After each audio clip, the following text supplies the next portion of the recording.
Here's where Brezhnev and I had our summit, right here by this tree. Brezhnev was there, Gromyko there, Dobrynin there, and we talked for 9 hours straight.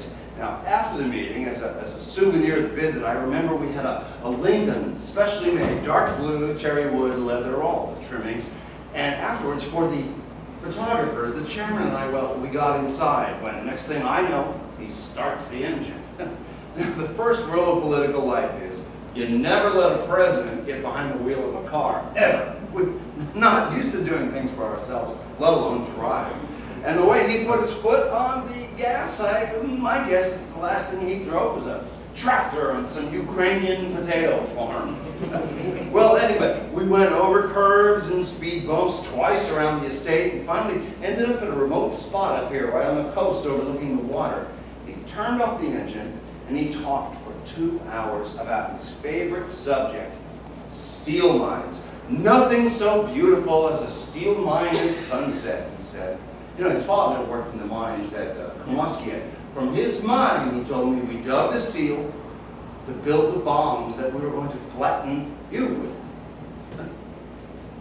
And then he said, most political leaders have tragedy in their early lives. Stalin's siblings died in infancy. Metternich's mother killed herself. What about you? I told him I lost 2 brothers to tuberculosis. He watched his father die from the cancer that he caught in the steelworks. He was a sad man and a noble adversary. Well, I wouldn't want to be a Russian leader. They never know when they're being taped. Well, till March then. I look forward to it. Thank you, Mr. President. So do I. Well, Mr. Frost, before you go, there's still a small matter of the, Oh, of course. I beg your pardon. $200,000? I hope that's not coming out of your own pocket. Oh, believe me, I wish my pockets were that deep. Made out in the name of Richard Irving M. Paul Nixon. Lazar. What are you talking about? The check is for me. Mr. President, I'm your agent. This is the customary procedure. I don't understand. I could just take this down to the bank and Mr. deposit it. President, I can handle it. Will you just give it to me, please? Very well.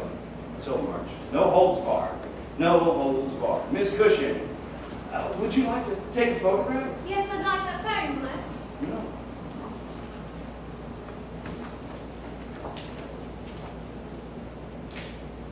There, now you can put that up in your place in New York and all your liberal friends can use it as a dartboard. Actually, I'm living in Monte Carlo at the moment. Really? Take my advice. You should marry that woman. Yes. Lovely, isn't she? Oh, more important than that, she comes from Monaco and they pay no taxes there. Goodbye, Mr. President. It did, you know. What? Come out of his own pocket.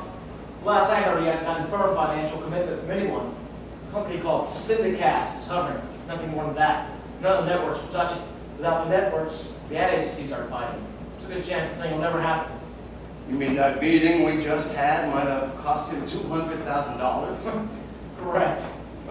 If I'd known that, would have offered him a cup of tea. Say, did you notice his shoes? No, sir. Italian, no laces. What do you think? My people tried to get me to wear a pair like that. Well, I think a man's shoes should have laces, sir. You do? I do. Personally, I find those Italian shoes can be quite effeminate. Quite right.